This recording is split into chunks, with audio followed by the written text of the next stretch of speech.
Hello and welcome to another episode of the Kennel NRL podcast. Before we go on, I just wanted to say, please remember to like and subscribe across all our social media, but especially in YouTube. Just subscribe right now or press the like button. It really helps us out. And just another great announcement is we had Ockenbor on last week, and we've got more coming up. We've got some really exciting people coming on in the next couple of weeks. I'm not going to spoil it yet, but these are going to be great guests on the podcast. Now, back to the podcast. Debo, lovely to have you again. Also got some good news for the Dragons this week. I just want to ask, is yesterday's hero a giveaway or? Do you mean talking about the guest we're going to have on? Yeah. Let's keep it under wraps. We'll make the appropriate announcements, and this is going to be a special one for the fans. If you go to thekennel.net.au and sign up to the Kennel, we will be having some exclusive content there for the upcoming podcast where you can ask questions to the former player that's coming on, and it's going to be really, really exciting. So be sure to like and subscribe on YouTube so you don't miss anything, and go to the Kennel so that you can ask some specific questions if you want. Now, Flanagan, Dragons got their man, I guess. Yeah, former premiership winning coach, conqueror of Melbourne Storm. There's not many sides that can say they beat a Melbourne Storm in the grand final. Look, I think it's just good for the Dragons to finally be heading in a direction. Whether it's the right direction, I don't know, but I wanted to mention that because I know that your team's finally heading in a positive direction, and they had a great win last week as well against the Rabbitohs. Yeah, there was some nervy moments at the end. I think South scored 3 tries in 2 minutes. Yeah, the Dragons. I looked at the clock and I think it was 3 and 2, not 3 and 4. They played well for 75 minutes. I was at that game. Yeah, look, I think that was a massive the NRL crowd. really needs to lobby the state government. I was at Cogra. I know they announced a crowd of 17,500. Yeah. I've been at that ground where there's been crowds of almost 20,000. I'll tell you what, I reckon there was about 22 or 23,000 people there. You can ask a lot of South fans, a lot of St. George fans. I think 20 minutes after kickoff, people were still trying to get into the ground. It's just amateurish. The hill couldn't fit. All the settings were basically taken up. People were standing in the thoroughfare. The announcement went around the ground for the people on the hill to stand up. I saw people hanging off the fence, kids. There was no way there was 17,500. I'm thinking St. George probably announced 17,500 so they wouldn't get in trouble. Yeah, that's right. For overcrowding. I think they oversold the tickets. Atmosphere was brilliant. Souths, they're our neighbours. It was good to see their crowd come. They probably had I reckon Souths had about 6,000, 7,000, 8,000 fans rock up to the ground. Yeah, well, for South fans, it was good banter. That's great. Yeah, I mean, I reckon all NRL clubs should look at the membership model that the South Sydney club has. I think they got the most members in the game. They've always had the most members. Yeah, they've got, what are they sitting at now, 30 or 40,000? No, I think it's more than that. I think the Broncos are at 40,000. Yeah, but effectively they were a one-city team.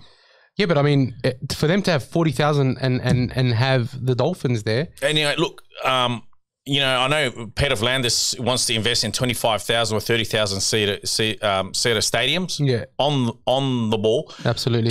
I'll give you an example. Parramatta Canterbury yesterday was played at a core which is about 80,000 seater, over 80,000. They drew a crowd of 33,000. It's just a shame that they didn't get to play that at, for example, what's it called these days? The CommBank Stadium. Yeah. 30,000. I would have packed it out. The atmosphere would have been amazing. Well, I mean, even watching the game, through the TV, you could hear the atmosphere with 33,000. That was a great turnout, and it's a great segue actually, Dibbo, because it was very disappointing to see the way the Bulldogs performed.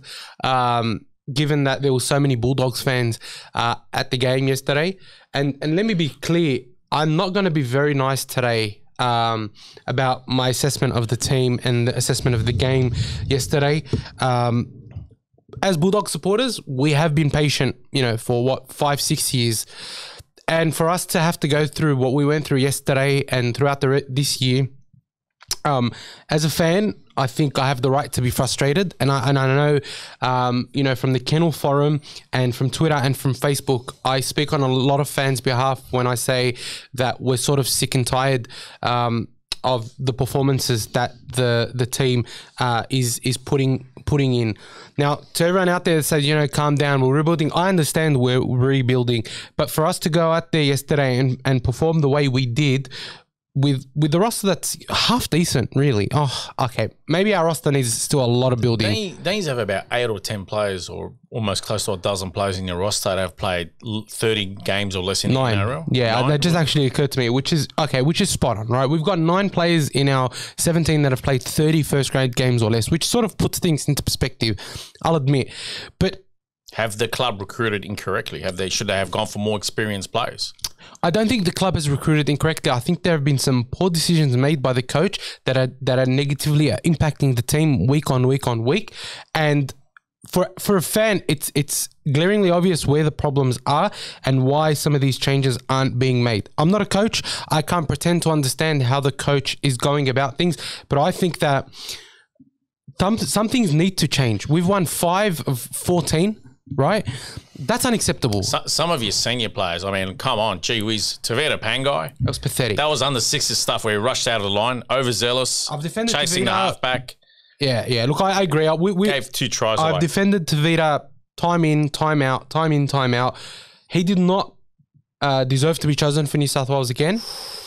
And I don't think... Oh, based on that. I think he should be dropped for a week just to be told, you've got to listen. You've got to do what the team needs, not what you think you need as a hero play. Right? I know he's trying to do his best for the team, but sometimes enough is enough. Phil Gould said that, we scored some very easy tries there in the back end of the first half, and that killed the whole game. Tavita Pangai Jr. doesn't rush out.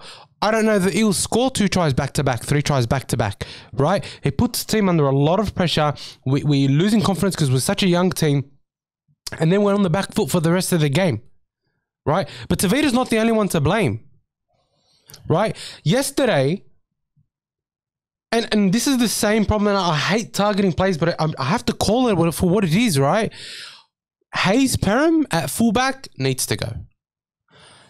Put him at centre, drop him. I don't care what he does. I don't care what Serraldo does, but something needs to give. You can't stick with someone like Hayes Perham. The experiment has failed for Hayes Perham at fullback. So, okay, Perham goes. Who's the options for fullback? Averillo. Yep. Right, and I think what's interesting yesterday, Adokar potentially. I think. What about Kiraz? Does he go all right? Here's what I think. Right. Yeah. Perham needs to go from fullback. You can put Averillo there, and I think he'll do a better job. You can put Khaled Rajab there, and I think he'll do a good job.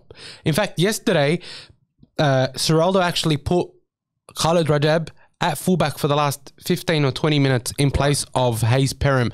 And if you saw the attack that Khaled Rajab was providing, the backup that Khaled Rajab was bringing, right, the support play, and just the slick passing that Perham doesn't even pretend to have, right? It made a big difference. I think that's when we started to see some of that attack. We couldn't obviously capitalize on it because we were so far back on the back foot. But Khaled Rajab brought something to the team that Hayes Perham doesn't and can't bring from fullback. I think the role of the fullback's evolving more and more, where essentially the fullback now is the third ball player. Has to be. Similar to the rugby union fullback. In rugby union, he's a runner, he's a kicker, and he's a link-up player and he's a ball player. So I think rugby league's fullbacks effectively became the same thing now. So I can see why Serraldo has put him there, because his ball skills are second to none. His vision's great. He's got a kicking game. He's got a running game. So that's probably what, I can see there. I've seen other fullbacks who've got great running games but don't have a good passing game, starting to become less and less effective in the game. And I think they're going the way of the dodo, because ultimately, if you look at all the great fullbacks in our game and all the great fullbacks that have played, and they've, over the most modern history in rugby league, they've all had good passing games, right? They've evolved the game to the point where if you don't have the fullback linking up with the centre and the winger, you're actually taking out a very core part of the spreading the ball, right? And every time Perham gets in there, he throws the pass backwards, he throws it into a player, or he kicks early. What was with the kicks yesterday? In the first 20 minutes, we were attacking excellent, and it was like kick happy. What was going on? Why were they kicking so often? We shot ourselves in the foot. Possibly under instruction. I don't know. I mean, look, there's no way they were under instruction to kick that early, that often. Right? That multiple times they kicked early on the second or the third play when we could have probably, held on to the ball, got a repeat set, put more pressure, and then the first try came off the back of a mistake. Right, where we were attacking on their half, and they get a penalty and they go 90 meters to score, right, and then they got 3 tries, on the back of them. It's the team, whether it's under instruction or not, some things need to change. Like I honestly still think that Burton isn't a halfback. I'm not saying he's not a 5'8". He's a great 5'8", and he sets up many try scoring opportunities. You got heaps of try assists. His kicking game is excellent. I'm not saying he's not a ball player. I'm just saying that he needs someone else to take off that pressure of organising. And I think Carl Oloapu is starting to show some of his potential. But why wouldn't you try a half there when you get rid of Flanagan? Try Rajab there. Put Avarilla a fullback. Bring Burns in. Jarrell Skelton. How much more does he have to do to get a run in the first grade team?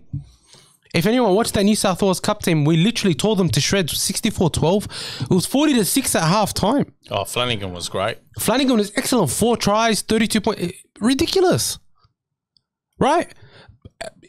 But he's playing hooker. I mean, it's for someone like Flanagan. I know you said Rajab at halfback. If Flanagan gets recalled to first grade, is he getting recalled to reserve hooker, or is he getting recalled to what is he, halfback? Nah, he'll be recalled on the bench. I think Serraldo says something about the press conference about Flanagan potentially getting called up onto the bench. I want to know the purpose of him playing hooker. Are they looking to keep him medium term? They're going to give him another contract. That's why they're playing him at hooker, because if they're not going to offer him a new contract, then it comes all to waste, basically, by playing him at hooker. Yeah, I think that's a good point. And I was thinking about that a couple of days ago about having him at hooker. What do they plan on doing with him? I don't think he's going to be resigned, because if he was, they'd have him at 7, right? Even in New South Wales Cup, to develop his game at 7, they clearly don't see him as a 7. We don't need a 9. We've got money. So what is the situation there? But the other thing, even around Khalid Rajab and having him on the bench, what's the plan for Khalid Rajab? Why do you have him on? It's great to have him on the bench, and I think he's adding a lot to the team. But what is he supposed to be? Come on as a lock? Is he supposed to come on as a replacement dummy half? Is he there to just add, like we're short on forwards. We should have had another forward on the bench if there's no plan for Khalid Rajab. We need like a Franklin Pele or just another big body on the bench. I thought Khalid was a great choice to have in the lineup. It was a lot of energy. You saw the dynamics with his positioning, and he had the runners going at 6s and 7s. He kept the opposition on their toes, which is what we need. Yeah, I think again, if you give him the free rein to say, okay, go out there, be our number 7, play alongside Burton, see what we can do, because clearly right now we're not even fighting to get to the 8. Now we're fighting to avoid the spoon. We're only 2 points ahead of the Tigers and the Dragons. Potentially speaking, and I think this is what may happen, we could be wooden spooners next week. We could be at the bottom of the table next week, because we're versing a Sharks team that's had a really poor outing with Nico Hines, who wasn't chosen for State of Origin, and they'll be out to prove a point. We can't keep up with them. That's painfully obvious, and they're going to come out next week and they're going to try and sharpen their sword on us. Right? So what do? What does Serraldo do for next week? He names the same team. The only difference he makes is he puts Burns in for Fox, who's missing because of State of Origin. There's no change of fullback. There's no change at centre. And I'll also say this. I think Alamoti needs to go back to the New South Wales Cup. And I've been saying this for a few weeks, to continue to hone his skills at centre. I think we need a bigger body there, right? Bring on a Jarrell Skelton, or put Burns at centre, bring on Blake Wilson onto the wing. I thought Blake Wilson was excellent on the wing. Hasn't Alamoti been given permission to negotiate elsewhere next year? Both he and Avarillo. So if they're looking to offload him, they've got nothing to lose by playing him New South Wales Cup, and probably give him Jarrell Skelton or someone else to go in first grade. That's we just bought Ethan Keyward from Brisbane. He's playing at centre. What's the go with him? We've also signed another guy, Lino. who's also supposed to be playing centre. So we're buying all these centres and we're not really sure what's happening. You know, are we going to lose Averillo, who's been probably one of our brightest sparks? I'd keep him. He's been great. I know he's getting Bronson Sherry, but hasn't he spent 4 years out of the game? He has. I wouldn't be getting rid of Averillo for anyone. Yeah, I mean, I'd probably even give Averillo the fullback now. Maybe you can try to offload Perham from the club and keep Averillo there. Because if Crichton comes in, if he's not going to play fullback, he can play in the centres. Agreed. Or the other way around, yeah. And it's just, at the moment, I feel like in terms of our selections and in terms of the direction, just for the immediate future, I feel like so much is up in the air. And as fans, like, for example, Franklin Pele, that guy's a beast. He's really big boy. Even if you use him in 10, 15-minute stints, he's a big body that can get us over the advantage line. He's not playing, right? He's in New South Wales Cup. He had a great game in New South Wales Cup. He hasn't been chosen this week. Look, I just look at some of your forwards. I think he's need a bit more experience. Look, there is some good forwards on the market. Saifides, Matt Lodge. I mean, one or two of them, and it makes a massive difference. I mean, you got some forwards there. I would personally offload. You know, I wouldn't. Who would you offload? Oh, Ryan Sutton for beginners. Ryan Sutton's, you know, he played a few good games early in the year, but then is he off contract or what's the go with him? Whenever he comes into first grade, he's been getting hammered. He hasn't been playing big minutes. And Luke Thompson's, unfortunate what's happening with him. I don't know if they're going to re-sign him, so that's effectively two forwards out of the way. I mean, you get one of the Saifides, or you can get both of them when you get one of them and Lodge. I mean, look at your forward pack all of a sudden bolstered by... Yeah. And then don't forget, we've got, Chris Patolo came back yesterday. And kick has a massive difference as well. He is. People forget, yeah. Look, he is, but at the end of the day, you can't use those excuses now. He's been out for 2 months. I think he just needs some more middlemen. I mean, some experience. He's got a very inexperienced side. We have a very inexperienced side. And it's going to take a few years to really get the results you want. It will come, but do you have the patience for a few years? Because they didn't have the patience with... Dean Pay, I didn't have the patience with Barrett. I mean, what's going to change with Cameron Serraldo? Well, that's what I'm asking. Yeah, right. I mean, that's the frustrating part, is that there are some immediate resolutions available. There are. Yeah? I mean, or do the club turn around and just back Serraldo and say, "Hey, don't worry about results this year. Give everyone a go." I mean, I think. What's the go there? They got to identify something. How many more people can he blood? That's the 10th debutant now with Kala Rajab this year. I think they should have. I think they probably should have recruited a few more experienced middlemen. I think it's just the middle that because if you look at Max King, like Chris Patolo started yesterday alongside TPJ, and I thought he had a great return. He had a great first grade return. Look, no disrespect to your current starting forwards, but I just feel that if you had Saifidi and Matt Lodge, Max King wouldn't start as much as what you think. Even Tavita probably wouldn't play in the front row position. He'd be at lock or possibly coming off the bench. That your forward pack would be be amazing. You make a great point, right? But if you got Franklin Pele, Max King, TPJ coming off the bench, that's a great bench to have when you've got Kickout, Preston, exactly. Raymond Fatala Mariner. I said no Lodge, disrespect. Saifidi. You've got those people starting. That'd be a great. You know what? I think he's got the money to get those two forwards. I mean, Luke Thompson was on big bucks, isn't he? Yeah, he's on massive money, and I don't know if he's going to stay around. He definitely can't stay around for the same money that he's on. Of course not. I don't think, I know Matt Lodge is looking for a new club. Pretty sure Saifidi's been told to look elsewhere. No, so Newcastle's come out and said, we're not going to let Saifidi go. Aren't they both off contract? No, just the one. Just the one. So why all of a sudden the change of heart? I think they never wanted to get rid of the Saifidi brothers. All right, you got Matt Lodge. Anyone else off contract? Blake Laurie. Oh, get out of here. Anyway, we're not going to take the Dragons garbage. Look, I don't know. All I know is that yesterday the game was so demoralizing to watch as a Bulldogs fan, because you know why? They started really well in the first 20 minutes and I thought they've got this. They can do this, right? They were going toe-to-toe with the Parramatta Eels. Tavita Pangai Jr. comes out. They blew a few tries in the first half. Honestly, I thought even with the tries that the Eels scored, if we're taking our opportunities, we should have been 24-all. We had great opportunities. That's the thing. We actually didn't look that bad in attack. It was just the stupid decisions defense that destroyed us. Just lacking a few extra classy players that would convert those chances. What I think we're lacking is a real leader on the field.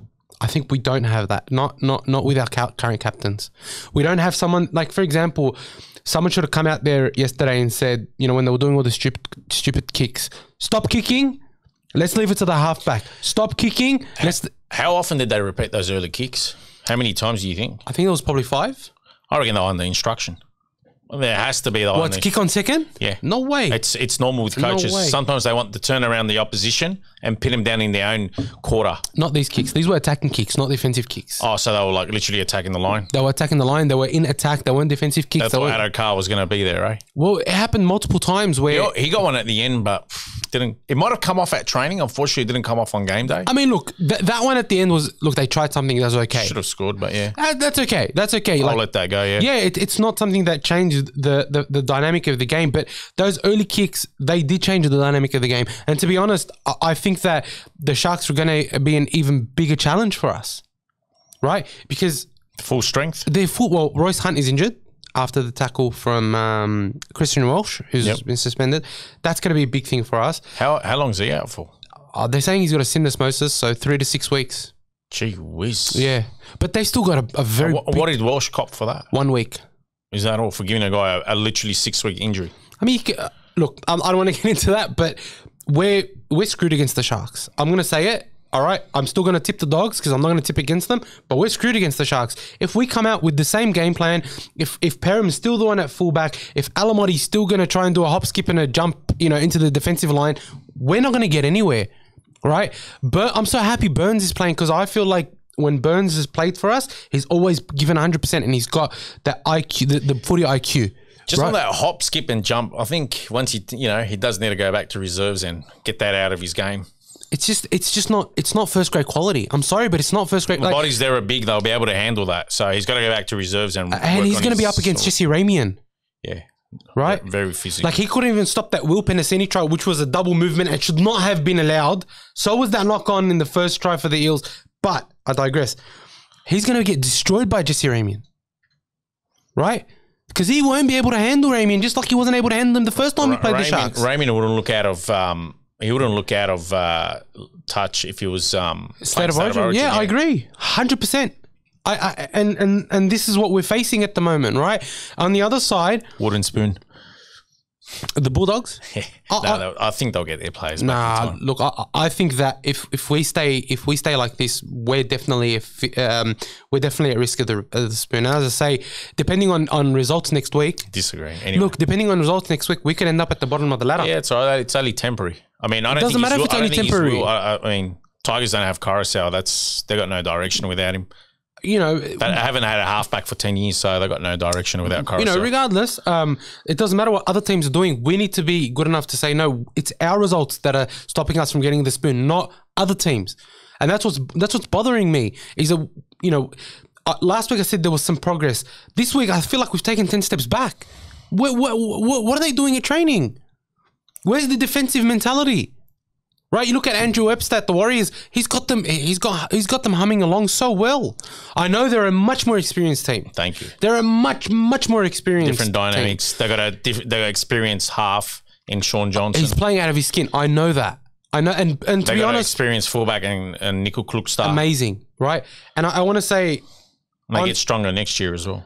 I want to say that with Burden, I have to commend him because he was literally taking hit-ups, making kicks, throwing passes, trying to run. He was everywhere. Look, I know you're being highly critical of the coaching and that. I think it's on the recruitment, if anything. Just looking at your makeup of your side. It's absolutely on the recruitment. It's just too inexperienced. Look, I'm with you, and I think we'll be better for it next year, but I'm just... I've lost patience already this year, so... You know... I mean, it's just found it surprising they've done the same thing they did with the two previous coaches in Dean Pay and Barrett. Well, I don't think they have. I think that we'll be better for it next year, and I think that they're blooding the right juniors. And if you look at what we've uncovered this year, okay, you've got to look at Aloapu, Harrison Edwards, Jacob Preston, who's an absolute freak, Khalid Rajab, right? They're 4 players that essentially have become first graders this year, right? And can you imagine another 10, 20, 30 games under their belt for the Bulldogs? You get Crichton next year, which is a big plus. Hopefully Kikau will be back. Yeah, Kikau will be back if he stays fit. Hopefully I still think forwards. if he's get Lodge and one other really significant middleman, That's a big plus for you guys. Who Then you're talking. Any other good forwards off contract? I can't actually think of any good forwards off contract. I mean, they're Is very... Jack DeBellin off contract? Honestly, I would stop watching rugby league altogether if we signed Jack DeBellin. Jack DeBellin shouldn't even be in the Dragons team. As a Dragons supporter, do you agree? I think the club should turn over a new leaf, a new chapter in its history. It's time to move forward. And that's about it. I think they should not renew his contract and move on. Agreed. And I think Shane Flanagan's smart enough to do that. I think it's just time to change the culture. If anything, I'm not looking about, we all know what he went through. It's more like just time to leave the past behind. It's just time to basically leave the last links to that tumultuous period. I agree. Behind, time to change the culture, basically. In terms of forwards off contract, you've got Aaron Woods. He's not us, George. No, I'm talking about in general. I think he's going into media after this. I don't think he's going to play on. And then you've got Tonal Brown is off contract.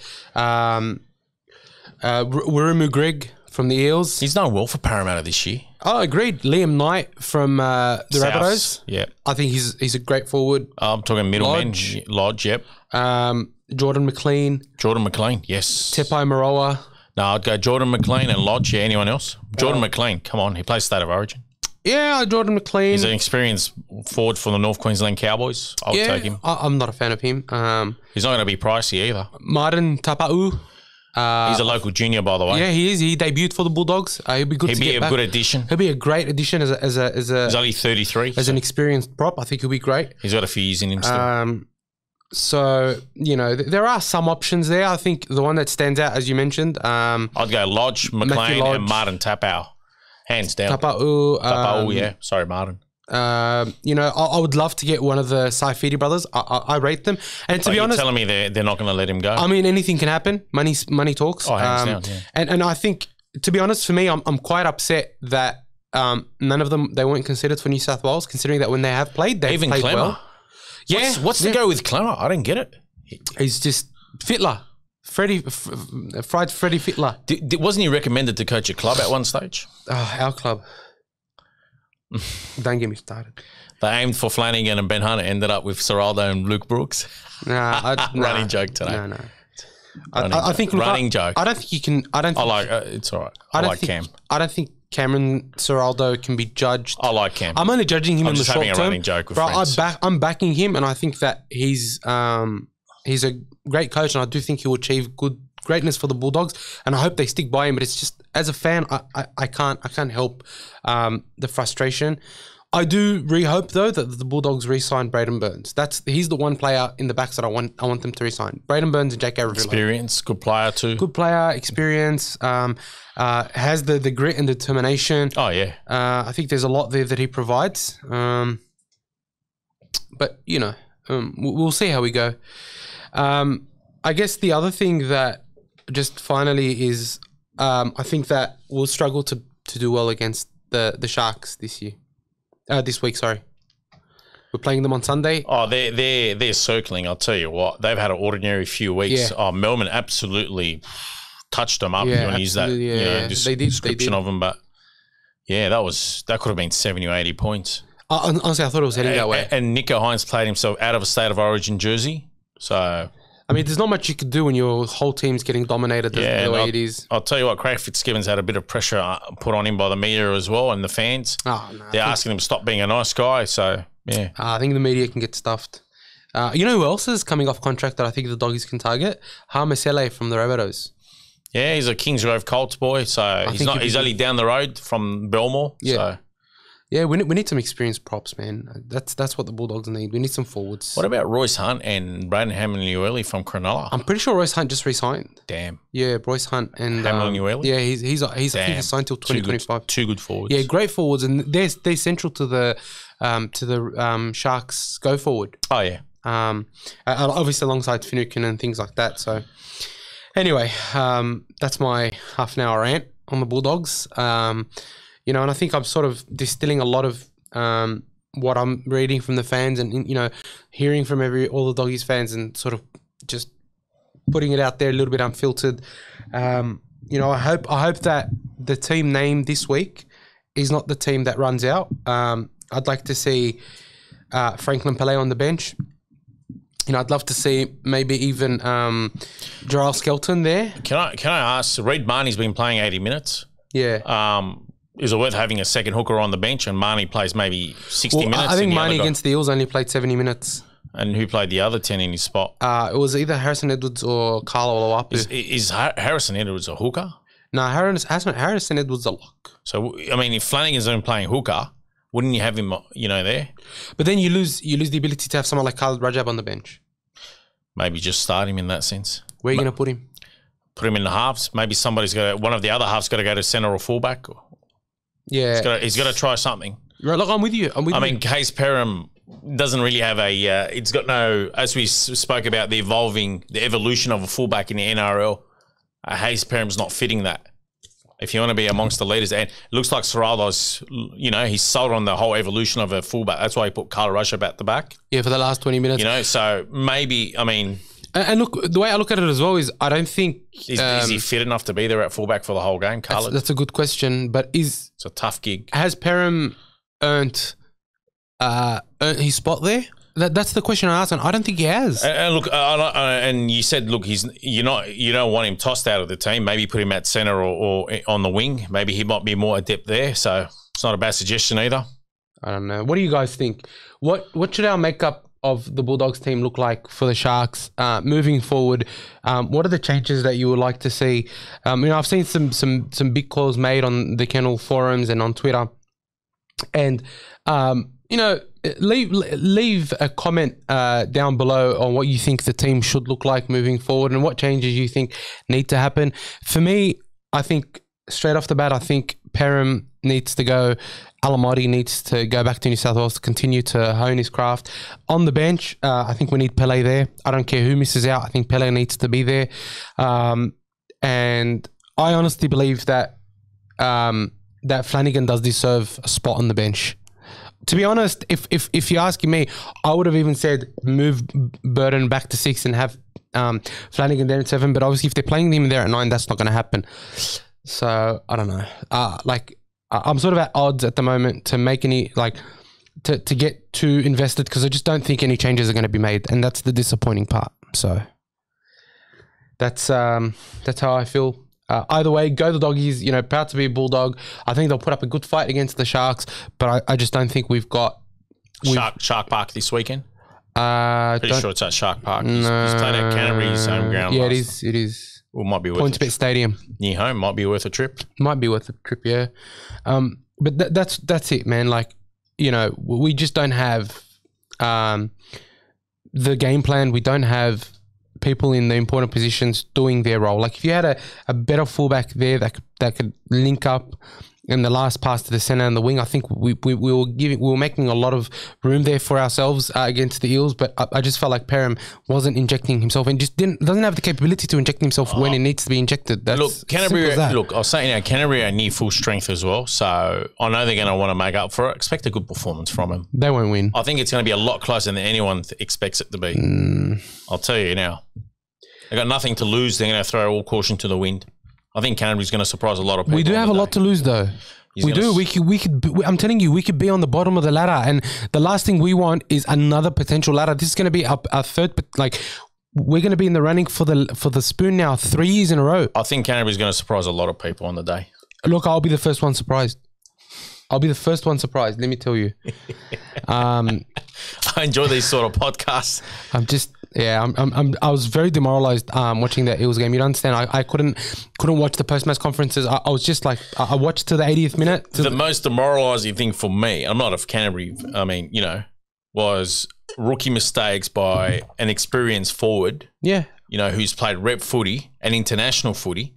Something he pulled out was under sixes stuff. That was just mind-boggling. So for me, that was the most demoralizing part. Like for me, it's that I can see that Perham wants to do more, but I just don't think he has the capability or the experience to do it. right? He doesn't have it. Waddell comes on as a forward replacement. Waddell is a black hole in attack. He makes the tackles, but he just doesn't offer any go forward. He doesn't get us over the advantage line. He's not fast. He's not explosive. There's just very little that Waddell offers off the bench. Yeah, okay, I agree with that. And look, back on the centre, I think Elmo needs to have a stint in New South Wales Cup. Somebody else needs to go there. You know, and you need someone that's got a bit of toe on him in the centre position. Not just toe, but size. Like Jarrell Skelton could literally play in the second row if he needed to. Is he a centre or a winger? He's a centre. Okay. He can play wing as well. He plays centre or wing. Well, it's time to blood him. I think it is, but, you know, it's just, we've been, you know, and Alamoti's been off his game for a few weeks. And if you recall a few episodes ago, I was saying that I think Alamoti needed to go back to New South Wales Cup and, you know. Yeah, he's been off his game for about, maybe 2 months even. He had a great game against the West Tigers and it's not been the same it's been downhill since. You know, Harrison Edwards, Jacob Preston, like all over, we are really inexperienced. Is Moran playing again? He passed his HIA? I think he might. Yeah, I think he might make way. I think he may have. For Flanagan? No, I think they might bring Pele in there as a prop, which I think would be great. Yeah, that'd be good. You know, and I'd like to see Skelton starting, but look, you know, it's still up in the air. I hope there are some changes made come game time, but it's as I said, it's still up in the air. Now, moving on, as you can see, fried chicken time. State of origin. Yeah, fried chicken time. Big controversial decisions being made. I thoughts? feel like chicken tonight. Oh, yep. Sorry. Thoughts. Look, I looked at the lineup. I think Fitlow New South Wales is hoping that Latrell Mitchell scores 4 tries, 3 try assists, and carries them over the line. I mean, I just saw nothing inspiring in that lineup, to be honest. That's how I saw it. Anyway, I think Queensland's just, I mean, it's going to take an inspired performance by Latrell, backed up by Tommy Turbo. I'm sure Addo Carr will come to the party if those two are firing, as well as Brian Doyle. But, I mean, I saw nothing inspiring in the forwards either. I think our forwards, I mean, where's it inspiring? I mean, Cam Murray's still on the bench for Isaiah. Isaiah reminds me of Craig Fitzgibbon and Nathan Hindmarsh when they started stagnating, when they started getting found out by the opposition, when they became more of a defensive forward instead of an attacking forward. That's how I see Isaiah at the moment. He's definitely not at the level that he was last year. He doesn't have a bag of tricks. You know, he's really shown his whole hand of a whole deck of cards. Yeah, that's right. Right, so it's the same thing that we saw Fitzgibbon and Nathan Hindmarsh in years gone by. They went from being running forwards to defensive forwards. Yep. You know, what's he got to offer? Cam Murray's sitting there, offers more impact. I mean, I would have thrown Angus Crichton in there. No, I wouldn't have chosen Angus Crichton. He's playing horribly for the Roosters. I think he'd lifted up a level when it comes to State of Origin. He's actually had a lot of good games at State of Origin. Yeah. Look, I don't think so, down. But he's had a very, very tough year. But here's the thing, right? Hudson Young chosen, even though he was 2 bad games and gets chosen. And 1 bad game off, and he had 20 minutes in the first game of Origin, and was hooked and didn't come back. Dreadful. Right? What is Fittler expecting to happen? I think he's hoping before the game they take off their shoes, they walk barefoot, they do some earthing, they get some positive energy, and just somehow fluke it from there. Honestly, Fried Freddy, that's what I'm going to call him, because he just makes some, like, look, I will say the Mitchell Moses decision is, overall. I thought they would have went Reynolds and Cody Walker. Instead, we ended up Luai and Moses. Look, no Walker is not an Origin player. Look, no disrespect to Moses or Luai, but I thought reuniting the Souths duo, they do combine well together. I thought it was a better option than Mitchell Moses and Jerome Luai. No way. Reynolds, bro, listen to me. Reynolds would have been a good, whether it was Reynolds or Mitchell Moses, right? You're getting 2 halfbacks who are playing very, very well and have very good kicking games. But Cody Walker should never be near a Blues jersey ever again. Why is that? He's just a crap player. Gee whiz. I don't rate Cody Walker at all. And you know what? Let me tell you something. If the Blues were down 18-16, Cody Walker would have a brain snap and ruin it for the team. If they were down 18-16? Yes. But he has to try to chance his arm, doesn't he? But Cody Walker, it's not a chances he'll throw a slap or he'll push someone and give away a penalty like he usually does for the Rabbitohs when things aren't going well. He's the ultimate competitor. That's a cop-out. I think that's a big cop-out. His peers all rate him highly in the game. Nah. I mean, you listen to anyone, you listen to his peers. Nah. You telling me Walker's better than Luai? I mean, that's how I see it. No way. I mean, his footy speaks for itself. The amount of try assists, line break assists. I think Luai had a very good game for the Blues. He couldn't do much more. I'm not saying Luai's played great for New South Wales. It just seems like everybody wants to get rid of Luai. I don't understand it. I actually backed him up. I just thought if you wanted to correlate the halves, Adam Reynolds and Cody Walker would be a better option than Mitchell Moses and Luai, who've never played together before. I don't think Cody Walker. Anyway, Cody Walker's been injured. Would you can just throw him in there for a Suncorp Stadium game? He's always up for it, Cody. Nah, no way. Cody Walker wouldn't. Cody Walker, the Iceman. Nah, I think. Look, you could have had either Mitchell Moses, Nico Hines, or Adam Reynolds there. Either one that you chose. Either one you choose. Well, Nico Hines played himself out of a jersey, unfortunately. But whoever Freddie chose, he was going to cop shit for it. There was no way there was a clear-cut decision at halfback for the Blues. I thought that was his safest option, Cody Walker and Adam Reynolds. No way. Why would you throw in Cody Walker? What are you hoping to achieve by having someone like Cody Walker in there? What do you mean? What are you hoping to achieve with Cody Walker that Jerome Luai doesn't do? Cody Walker plays well with Adam Reynolds. So they correlate well together. So what you're telling me is you're going to have two players at 6 and 7 that have only played one Origin game each, or whatever they can. Maybe about 150 club matches together. You and I both know the Origin's very different to club. I know that. Yeah. Yeah, exactly. Yeah. And Luai's been there now. Right, okay. Luai has the experience, and Mitchell Moses. I'm telling you, whether you had Reynolds there, Walker there, Reynolds, Hines, or Mitchell Moses there, you were gonna. Freddie was, damned if he does, damned if he doesn't. So he just went with Mitchell Moses. His gut feeling. No, I think that's not a bad decision. I don't know. You called Cody Walker a crap player, which I don't think anyone would agree with you. Doesn't matter. I don't rate him at all. Yeah, I'll just I honestly think I don't rate him at all, and he's actually and the Rabbitohs when it's Cody Walker there and Latrell's not there, the Rabbitohs are easily found out to be shambles. But Cody Walker's been doing 30+ try assists every year for the last 5 or 6 years before even Latrell got there. He doesn't need Latrell there. Hasn't. Yes, he has. No, it was Andrew. Bro, before Latrell got there, it was Adam Reynolds that was giving all those try assists. It was Adam Reynolds, and then when Adam Reynolds left, Latrell was there. I think you got a fact check. So I started to think it's personal against Cody Walker. Why would it be personal against Cody Walker? I'm telling you now, Adam Reynolds. No, hang on a second. You've made a claim, and I want you to back it up. Yeah. Why would it be personal against the footy player? All right, Google how many try assists Cody Walker has had in the last 6 seasons. Okay, I could do the same thing for Jerome Luai. I could do the same thing for Nico Hines. Nico Hines been the best player of the last 18 months. You could have potentially had Nico Hines and Mitchell Moses there. How many try assists has Mitchell Moses had? He took his team to the grand final. But you're missing, sure, they had a bad game in the grand final, but he was there. Hang on a sec. Stop there. You're missing the point I'm making. Which is? Adam Reynolds and Cody Walker correlate well together. When was the last time they played together? 2 seasons ago. Thank you. Not even a season and a half.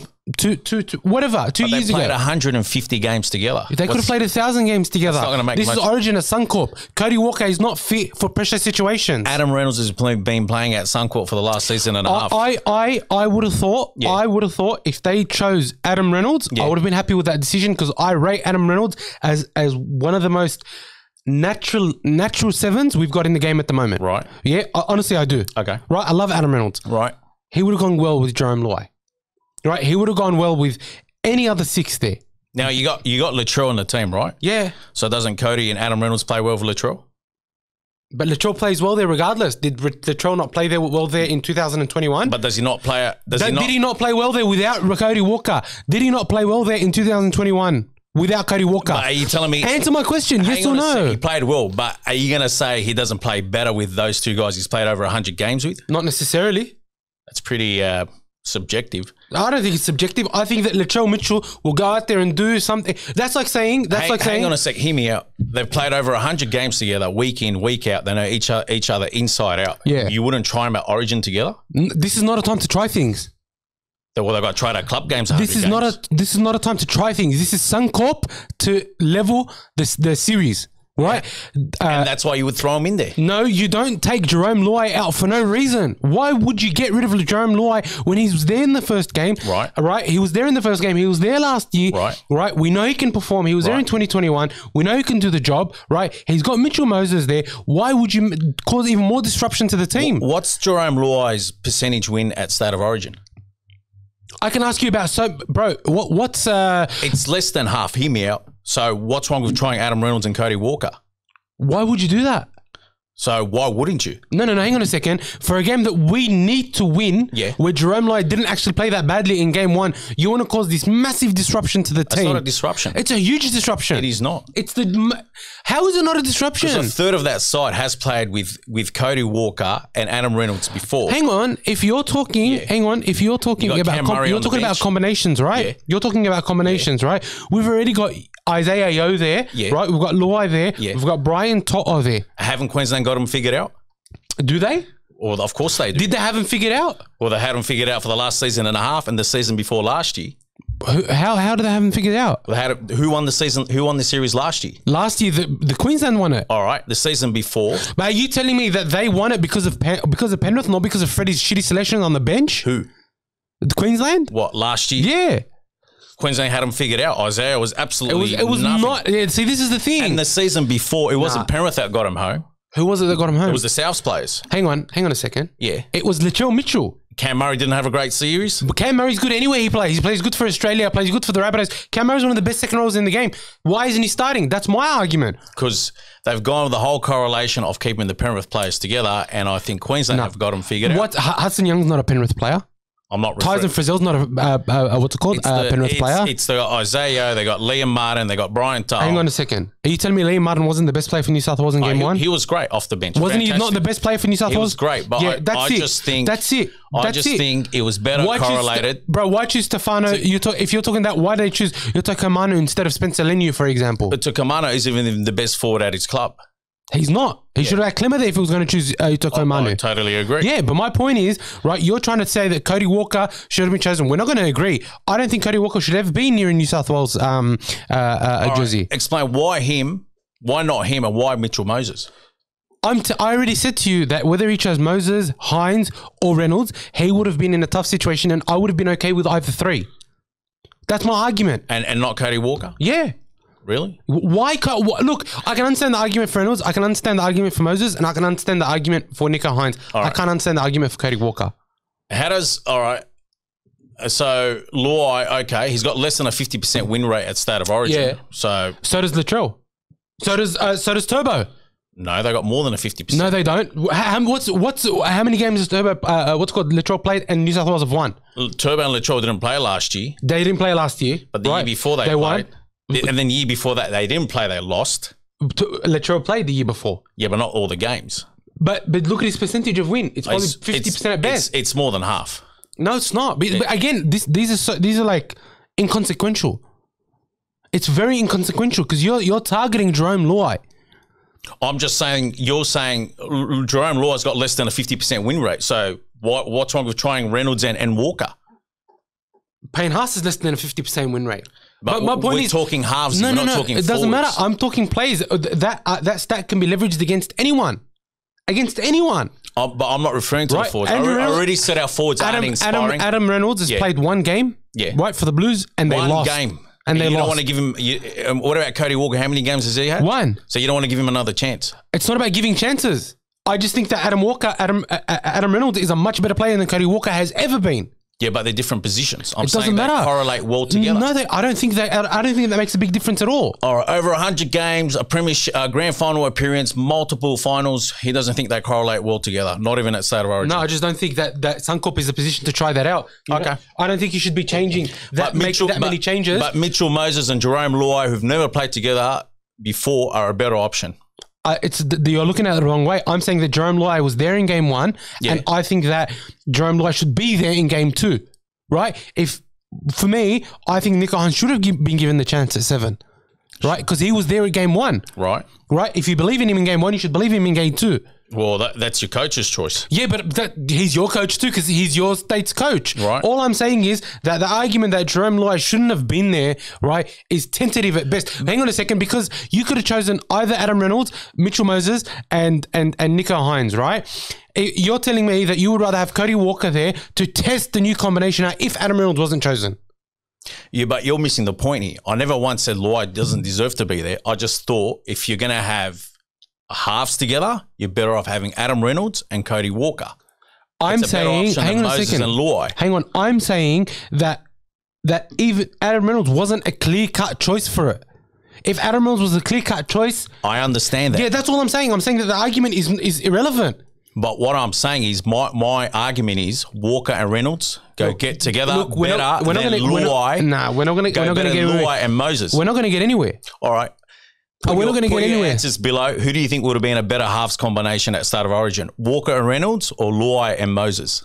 I stand by that. Luai and Moses are much better than Walker and Reynolds at Origin level. We'll leave that to the argument. Also, tell me if you think Cody Walker's a good player or not. Stefano Utokoimanu was chosen on the bench. He was 18th man, I think 19th man for the Blues. I'm not totally against that. I think Utokoimanu's been on the cusp of state of origin for the last couple of years.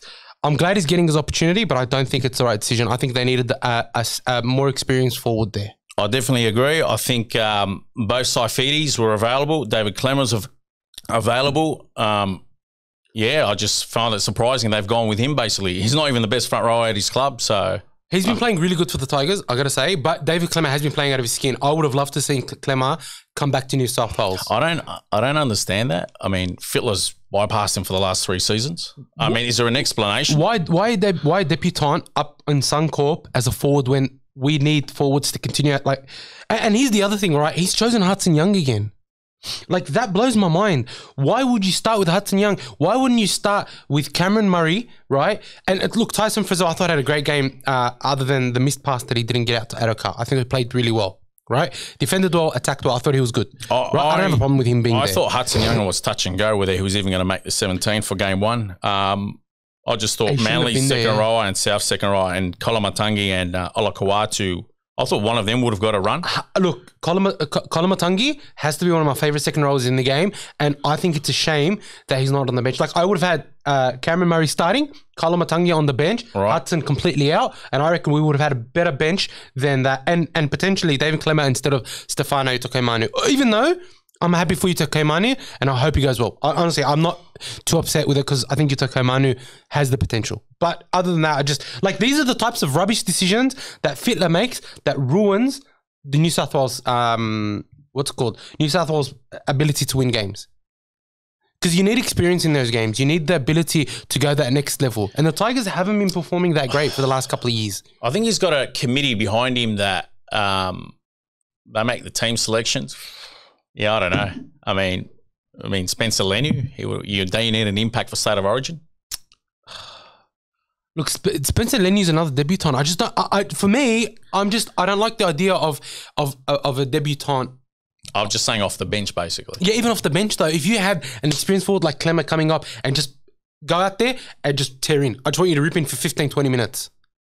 Don't make any mistakes. Don't offload. Just go in and tear away for 20 minutes and defend your ass off. Man, that would work. And let the Cameron Murrays, let the Isaiah Yo's, let the Damien Cooks and the Mitchell Moses and them, let them do the exciting stuff. I just want you to go in there and tear in. I mean, doesn't he have anyone else with the ability of Payne Haas? Like, I mean, where's the Saifidis? Are they injured? What's going on? They're not. I don't know. I mean, they're not even starting at club level. What's going on there? No, they are. They weren't starting. I think Jacob started. One of them. What's going on there? I'm not sure. I think one of them is injured. But look, either way, it's just it doesn't like. Okay, so here's the other thing, right? He's chosen Reece Robson on the bench. What do you think? Well, you need a second hooker. You do. Yeah. Right. He had a great season last year. He's been one of North Queensland's better players this year. Obviously, Appy had that broken jaw, which is very unfortunate. How did Tino not get suspended for that? It doesn't make sense to me, honestly. It's a tough one because I I think a week or 2 weeks prior, Reid Marnie came to make the similar tackle. They're both about the same height. But he did the same thing. Yeah, and Reid Marnie came off, I think he got concussed. Yeah, he was off for 60 minutes essentially. 50 minutes. Yeah, so they're both about the same height, about 5'7". Very hard. Like the ball's there, your head's there.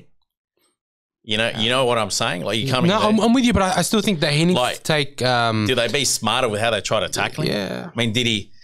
I don't know. If you watch it again, did that go out? Or was it just like this with the ball? Yeah. You know, it's a tough one. I mean, I just thought their head was in the wrong position. You know, when look, you got to understand when a player's running with so much momentum and they're so big. I mean, he's going to go through you and he's going to collide with something. But there still has to be duty of care. Of course.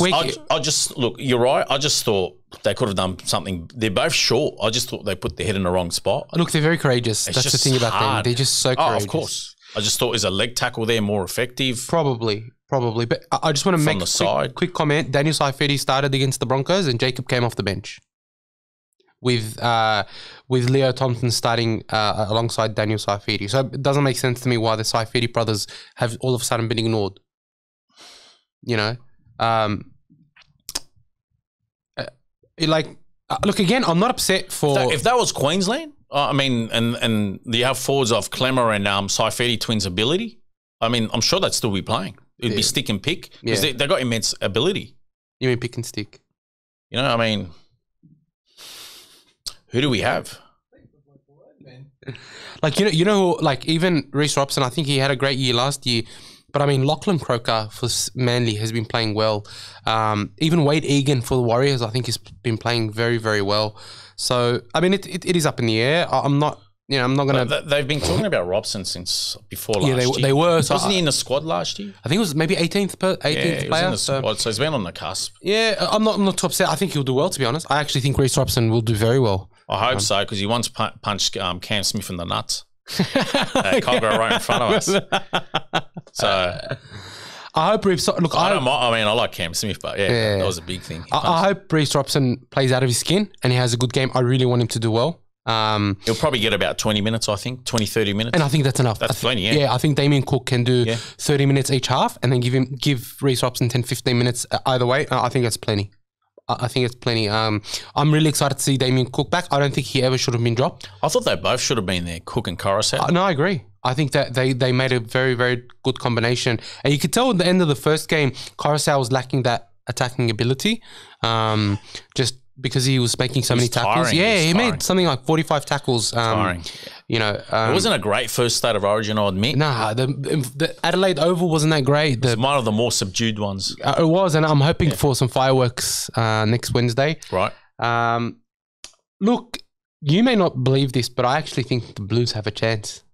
I think that the Blues are going to come out and ambush. On the back of a Latrell 4-try performance, 3-try assist. Yeah. Look, I thought... I mean, he's capable of that. Yeah, and why is that a problem? I just don't like the forward pack we got. Look, I think the forward pack is adequate. As long as the forward... Look, Payne Haas, best forward in the game.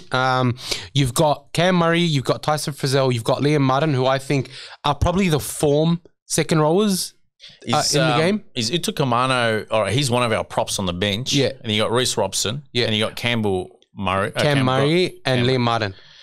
You're one front row short, don't you think? I do think we are one. That's why, like, when I was saying... Are they going to throw Cam Murray in as front row? No, they'll throw Liam Martin as front row. Yeah. But look, Liam Martin... He's done well as a wide runner. You saw that. Yeah. So I think we needed another front rower. I think that's also... Someone had to be sacrificed. I think that's the other problem as well with Isaiah Yeo is that he was playing more of a front rower than a lock. Because we were short a front rower. Like, I think you could have had Hudson Young out, Murray starting, and then had a second, like a Clemmer or a Saifiti on the bench. And that gives us better go forward. Totally agree. Having said that, seeing what type of players we have on the bench in Murray and Liam Martin gives me some confidence because I think they're great. Right.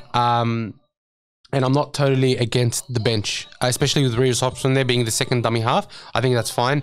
Like, again, I go back to game one and I think, what was the plan there with Nico Hines. Like, I don't really understand why he had chosen him, you know? It was pointless to choose him, as we found out. 10 minutes at right centre. They made a mockery of him. They showed him up a few times. Should have been Burton that was activated. Then he went back to club footy and put in a shocker as well. Like, you know, so he played himself out of Origin. Very unfair. It is very unfair. Honestly, I thought about that, and I thought he must be the only player that's gone into an Origin camp and then gone back to his club and played worse. Yeah, it's either start him in Origin or don't play. Yeah, no, agreed. I don't agree with halves being on the bench. He's not. He's not a no. Right he can't play dummy half. He can't play lock. He can't play. He can't play fullback. Actually, he was a very good fullback. If you notice, they targeted that side he was defending on because he was like cold when he came out. Have Burt like and they went ahead. It was activated because he was off with an HIA. They could have put Burt in there instead of him. They should have done that. Yeah, Burton's kick sort of killed it. No, but just at centre, he could have defended. Defends better, of course. Yeah, like not to take away from Nico. I thought he put 100% in, but it's just he's not. You know. Anyway, what do you think the score is going to be? Be very honest, very brutal. 26-12 to Queensland. Yeah, I'm going to say 28-20 to the Blues. Oh, I love that. Honestly, if Latrell puts in 4 tries. Look, I think if Turbo for the Manly Sea Eagles looked like he was back at about 95-100%. The only downer is Latrell's coming in. He hasn't played in a few weeks. How's that hammy going to be? Yeah, look, I agree. Calf, rather. I agree with you, but I also think that Latrell's the type of player, it doesn't matter. It just depends on how his body is, though. Well, it was a minor calf strain. It wasn't a hammy, it was a calf. 3 weeks out? He was out. He's been out for 2 weeks now. All right. And look, in the first game, when he wasn't capable to play, he said, I can't play, and he pulled out. Yeah, good on him. Right? So I think that we can expect the same from both Latrell and Turbo. And let me tell you, if they're on song and if Mitchell Moses and Luai can get early ball to our centres, we're going to rip Queensland to shreds. The Blues are going to go out there. They've heard the criticism. Fittler's heard the criticism, and he's going to go out there and say, "Let's just make history." And I think they will. I think Queensland, they're only missing from their forward packs. Christian Welch, Fodawaker comes in. He's played Origin before. Flegler's injured. Oh, Flegler's injured. Oh, I missed that. Selwyn's injured with hip flexor. They've got Xavier Coates there. No, I'm saying just the forwards. Oh, sorry, just in the forwards. So they got Fodawaker, and who was the other that came in? Fodawaker's a big bopper too. Oh, Fodawaker's amazing. Fodawaker is... Flegler's a loss, but he was off the field when they staged that comeback, if you remember. Yes. Nothing taken away from him, but yeah. The Queensland team... One of the North Queensland players, Nanai, Jeremiah Nanai. Nanai's in, yeah, and in the second row. They still didn't get Felice Gofusi back in, which I don't understand. Like, if he was a Blue, he'd be the first player chosen every state of origin. He's a hitman, that guy. Do you think their forwards shade ours, or do you honestly think New South Wales are shading theirs in the forward pack? I'm being honest. I can't see where we get them unless it's Latrell and Turbo. They're going to carry the side. That's how I see it. I mean, it would take some individual brilliance from some other players. Maybe Liam Martin might sneak one in. Maybe Hudson Young might step up. Maybe Cam Murray. But honestly, Latrell's carrying a large load on his shoulders. That's how I see it anyway. To be honest, I actually think, and I know this is controversial because I'm a Bulldog supporter and, you know, Mitchell Moses just destroyed the Bulldogs. But I actually think it's not a bad decision. I'll tell you why. It was never a bad decision, no. I'll tell you why I think Mitchell Moses probably deserved the nod a little bit more, right? His long-range kicking game, his kicking game in general over the last 2 years. It's one of the best in the game, actually. Actually pinpoint accurate. That's very good, yeah. His passing game as well has developed so wonderfully over the last 2 years. Right. And I think, look, I think either way, I do think Anna Reynolds would have been just as good. I'll be honest, but I'm not against Mitchell Moses being there. No, I didn't think. I only argued this: if you had to choose Reynolds, you had to go Walker. That's my whole argument. Yeah, I'm not going to go back there. My argument is, if you're going to play Reynolds, you have to play Walker. I'm just saying that I'm really happy with that decision. I think that Mitchell Moses will prove a lot of people wrong. I honestly do, and I think the last year he's been a lot more humble. I feel he's been a lot more like. Well, he's played in a grand final now, so he's literally hit the summit. Yeah, just didn't win it. Obviously, they got outplayed by a far superior side. But I think his kicking game, if he can keep the wingers and the fullback for Queensland and in the corners and keep pushing them back, right? it can give our defensive line time to get up, right, and put pressure on them. And I think he has enough arrogance in him not to care too much about the Suncorp audience or attendances, the crowd, I should say. So I don't think it's a bad call. I know that Fitler has a lot of faith in Mitchell Moses, having coached him for Lebanon in the World Cup. And I think he's able to read the game a lot better this year than last year. Like, I was very critical of Mitchell Moses early in the year, but just seeing him and the way he played how he's played recently without Dylan Brown has been quite a revelation in that this guy's stepping up. He's played in the grand final. He's played international. He's played for Australia. He's played for New South Wales. Of course, he deserves his spot there. I'll just look at Queensland's side and I look at New South Wales' side, and I look at New South Wales' side, and the only place I see that we can get them is maybe in the centres and on the fringes. That's it. I look at their forwards. I look at our forwards. I look at our bench. I look at their bench. I look at our halves. I look at their halves, DCE and Munster. It's just, you're up against DC and Munster. I think DC, Munster, and Hunt. You can't exclude the fact that I even forgot Hunt's incredible. See, the fact that you got DC and Munster, you forget Hunt's there. Yeah. And Hunt has, honestly, I think Hunt has outplayed both DC and Munster the last couple of years. Hunt has just, they complement each other well. I just feel sorry for that guy that he plays for a club side that he's got at the moment. Yeah, look, and he still performs with no one around him. Dragons. But here's the thing, right? Where I think the Blues are better is in the back line. So I think... I don't think... Look, at fullback, they got that... Queensland's got a spring chicken that his ball skills are crazy. He's got a great kicking game, whereas our fullback just runs and they've picked him off. They know what he's going to do. I think Reece Walsh is outplaying Tedesco 10-1 this year. I don't think you can find anyone that disagrees. But I do think that To'o, Fox, Turbo and Latrell are playing incredible football individually. Even Fox is playing for a rubbish team like the Doggies. He still puts in 300% every single game. Fox, you just need to compliment him with the inside man, and that's it. He's got the ability to do the rest. You just need to give him the 100% agree with you. I think that Cook at 9, I'm very happy Cook's there because he's got that explosiveness out of 9. He's got the experience. But he has the experience, but I think also his passing game is very crisp. Not to take away from Arpi, I think Arpi's incredible. But the fact that we can replace Arpi with Damien Cook, I'm happy with that. All right. If you're the coach and you see Isaiah throwing the ball on the ground repeatedly to Turbo, do you grow a pair of balls and hook him off? Absolutely. Throw Cameron in there. We got a coach that, Turbo had no service. You see the deliveries he kept getting? Bro, I think there was 2 or 3 very good opportunities in the Queensland 20-metre line. And he threw on the floor. Liam Isaiah threw the ball to the ground 2 or 3 times in good attacking position. And I think a couple of times Queensland was able to pounce on it because our wingers were in their shape ready to attack. So I'm 100% with you there. I think that if that happens, you got to hook him. I don't think you can start with Hudson Young. Either way, I think that Hudson Young comes off the bench. If he can come off the bench and play as a wide running back rower, I think it's not a bad move either. Yeah, Liam Martin will see a lot of game time, hopefully. I just hope that... Kamikaze. I hope that Freddie has smarts about him to use Haas for more than 30 minutes, right? Give Haas 50, 60 minutes. Let him go out there and absolutely use his energy, use his ability to, put the team on the front foot. And I think that, Payne Haas is also developing a bit of a pass between forwards. I've seen that for the Broncos recently. Let's see what he can do. Let him play. I'd like to see him offload more, Payne Haas. Look, I agree with you, and and I feel like for the Broncos, he's starting to do that a little bit more. Right next to the line, because they all swarm in 3-4 players. Perfect time to offload. Look, Barlow, we know what you get with Barlow. He'll offload. He'll pass. I love Barlow. He'll even kick for you. Not that I want him, but yeah. I think we've got a good team, and as long as we come in with the right attitude and the right game plan, I honestly believe we can create history. I'm definitely going to be, hoping for it.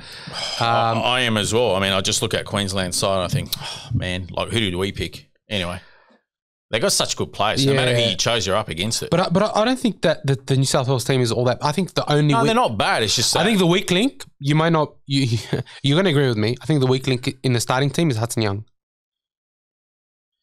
Halves have never played together. That's my argument. Honestly, I'm not worried about Moses at all. I think Moses, I'm not referring to Moses singular. I'm just saying as a combination. Yeah, that's my whole argument. Well, here's the thing: Moses plays really, really well on the right. Luai plays really well on the left. As long as we get early ball and the forwards are moving forward, I reckon you're going to see the sides be absolutely demolished. And if you can get Moses linking up with Luai consistently on that left edge where Latrell plays, right?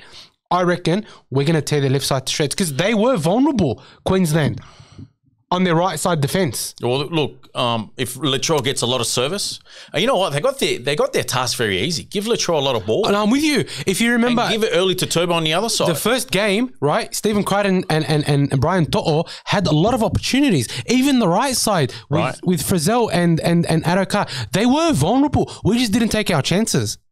Right, I thought Nathan Cleary was non-existent in the first game. I'll be honest. Honestly, I was very confident in the first game, and then when Latrell pulled out, I actually went and changed my tip. I remember we were talking about this, but I guarantee you they had a whole game plan based around going to Latrell.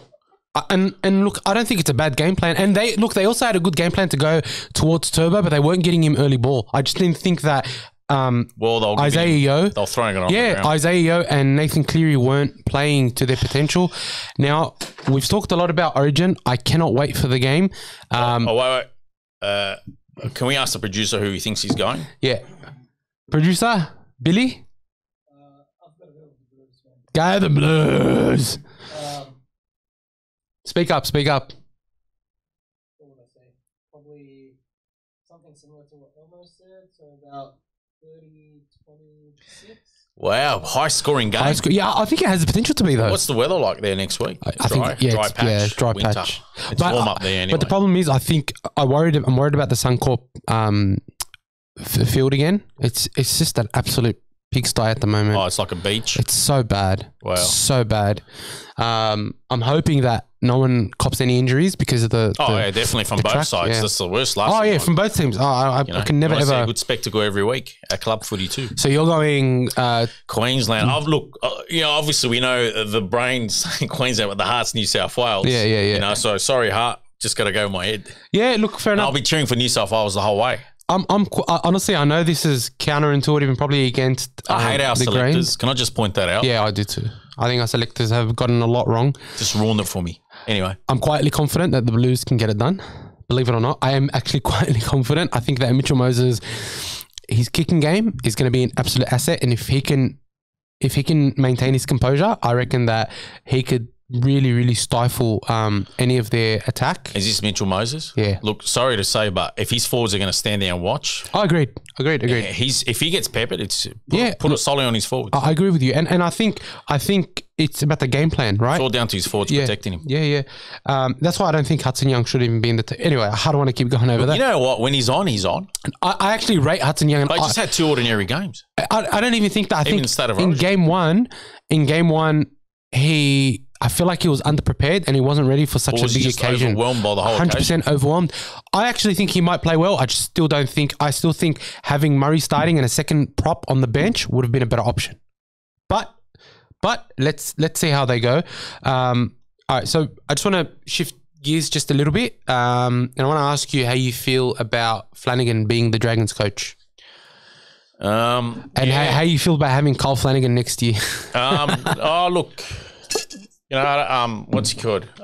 If Kyle Flanagan comes, he'll be seen as a utility backup, hooker, halfback. He won't be this. I don't see him as being the starter because Little's doing a great job at the hooking role. Yep. I could see him being as a bench on the utility. Like replacing Mbai, you mean? Yeah, I think Mbai's going to Canterbury. Just inside information. Really? I think so. I think he might go there as a trainer or something. We're not going to buy him as a player unless we're getting him on minimum contract. I think he's good. I think Mbai's a great utility. I just think keep him at the Dragons. Thanks. No disagreement there. It's just the players he's around, the sort of coach. Keep him at the Dragons. Yeah, but so tell me, what do you think? How do you think Flanagan's going to go? I actually think Shane Flanagan. Yeah. I don't think success will come straight away. Obviously, he's got to go on a recruitment drive. They've only signed him for 3 years. Yeah, so I reckon you won't see any. I reckon we'll see improvement next year, but he really needs to recruit heavily in the forwards. Agreed. He needs to siphon off some of those backs that are just surplus to requirements. Do you mean siphon? Yeah. Okay, good. siphon, siphon.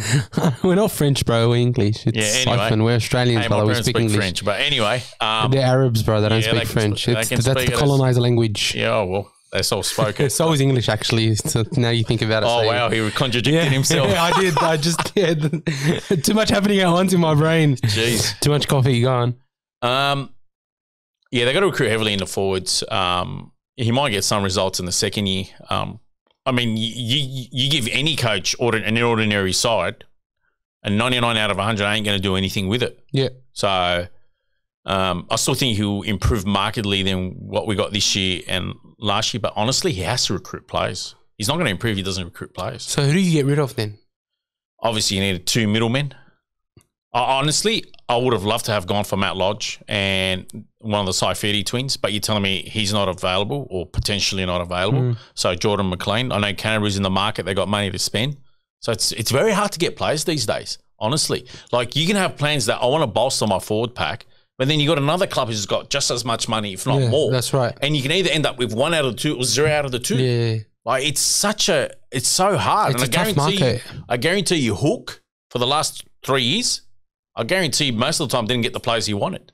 It's just they were getting. Yeah, but how many players wanted to come play on the hook and for the Dragons? Let's be honest. Exactly. I mean, St. George is not a club that can attract players. Let's be fair. Let's be honest. They're not. I mean, they haven't attracted players since Wayne Bennett, and before Wayne Bennett, they hadn't attracted players probably till like the early '80s under Roy Masters. But they were developing their good juniors like that. They lose their juniors.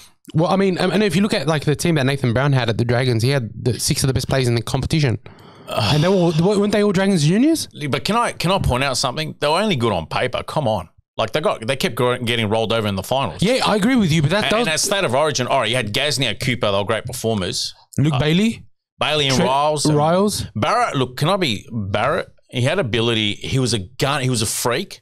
But Origin, he was sensational. But club footy, yes, he got him in the finals, but no one knew where they should have. Yeah. It's just that he had a lot of injuries. He had a lot of pressure put on him. He was absolute freakish sort of player. He was. And I remember some of those games he played for New South Wales. I just thought, this guy. He was, how many man of the match did he pull off? He's just incredible. You're right. I'm not disagreeing. But honestly, he needs to go on a recruitment drive. Like, otherwise. Okay, so where's he going to go? Let me ask you this. 11th, 12th? As a fan, right, you missed out on Jason Riles, right? I wasn't exactly sour about that. I'll let you finish. I just want to finish. You guys signed Shane Flanagan. Right. I think Shane Flanagan still has a lot to offer as a first-grade coach. Oh, definitely. Right? Yeah. I would have even liked him at the Doggies. Let me be very clear. I'm sure anyone would have. Right? How do you feel about Shane Flanagan now coaching the Dragons? And do you see that this is a resounding success for the board to sign someone like Shane Flanagan? Or do you still sort of have some hesitation? No, I'll tell you what, I don't have any hesitation because all the candidates put forward, including Des, I thought, and you know what? I thought our best candidates was going to be Des or Shane Flanagan because Flanagan, he took over Cronulla. I think they got the wooden spoon and he built under Ricky Stewart. Did he take over 2000? When did he take over? 2009? I think 2013. No. Yeah, yeah. No, Shane, Stewart had him before that. Oh, you might be right, actually. Yeah, but don't forget, Stewart went to Parramatta. I think Stewart went to Parramatta in 2012 or 2013. Yeah, Google it. But I think, because remember they had Stephen Kearney in about 2012, 2013. Hang on, let me... Yeah, just Google it when he went there. But so he coached the club from 2010 to 2018, and then in the middle... Morris. Remember because he was banned because of the peptide scandal. Yeah, the peptide that started from Ricky Stewart's days, I think, and carried over. I mean, I know, but the point is he started coaching the Sharks in 2010. Right. Okay. So, anyway, he's taken over. He's done a total rebuild. Obviously, he won the grand final, obviously, albeit in very controversial circumstances. But if you look at it, he was able to attract players to Cronulla as well. They broke through. I mean, Jack Gibson once had the famous saying that waiting for Cronulla to win the grand final was like you might as well just put on your porch light. It's like waiting for Harold Holt to come back. We all know the story about Harold Holt. So they hadn't won a grand final for 50 years. He came in, he broke the drought. He made them perennial finals contenders. Is it a victory for the board?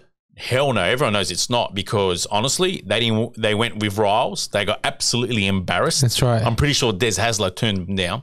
Yeah, he said he didn't want to coach the Dragons. And I'm pretty sure Hornby and Dean Young were their first two preferred choices. It's all about nepotism, I'll say it now. Well, and I think the only reason why they went with Shane Flanagan was because they knew they were going to have big opposition. they're going to have riot if they They'll didn't have get a good riot coach. from the fans. The fans are deserting. They had 20,000 members. They're down to 13,000. Do you blame the fans? Of course not. As honestly, You know? I mean that's what I worry is going to happen with the They're Bulldogs sitting unless at they the make a bottom change. of the ladder. You want to give a rookie coach. I remember I was saying that I don't think the Dragons need a rookie coach. No, I definitely agree. And look, to be honest, when they signed Cameron Ciraldo, I was happy, but I still thought the Doggies needed a hardened seasoned veteran. You need a coach that can attract players, and Flanagan can.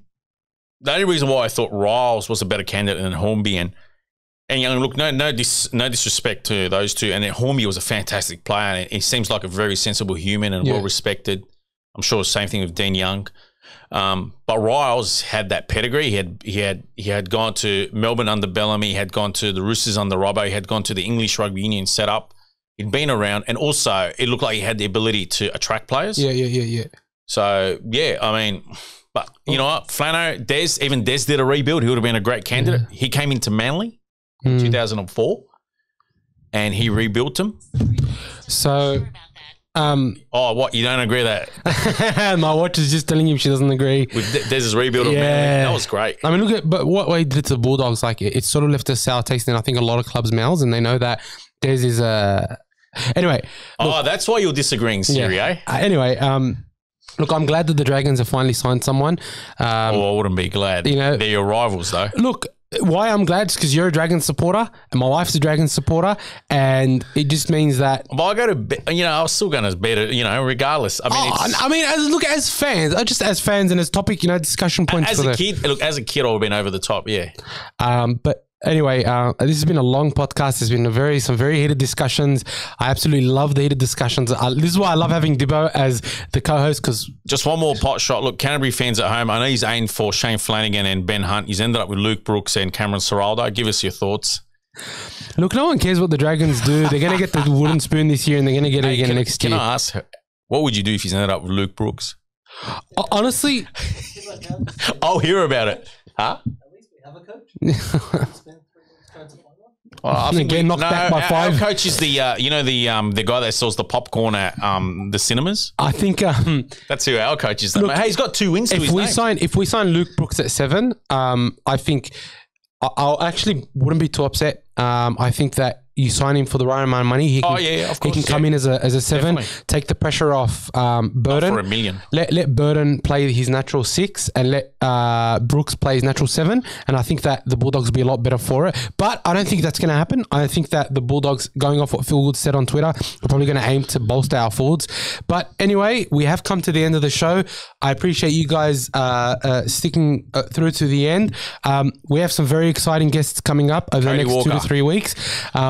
Cody Walker. Please make sure to like, subscribe, hit the bell icon so that you don't miss any of our podcasts, because we have some very, very exciting guests coming in from now to the end of the season. We have some very exciting things planned for the off season as well. If they search, it's just the Kennel podcast, is it? Yeah, so it's the Kennel one word podcast, and it'll come up on YouTube. Fantastic. It'll come up on Google. But look, all our links are down below. We've got a link tree. You just search for us and you'll be able to find us. Please post us your comments. We love reading it. Send us as many comments as you want. Attack us as much as you want. Support Cody Walker. But just keep it appropriate, and we're happy to hear any feedback, and we love the back and forth. And we look forward to speaking to you guys next week. Thank you for your support, and we hope you enjoyed Round of Footy. Go the Blues!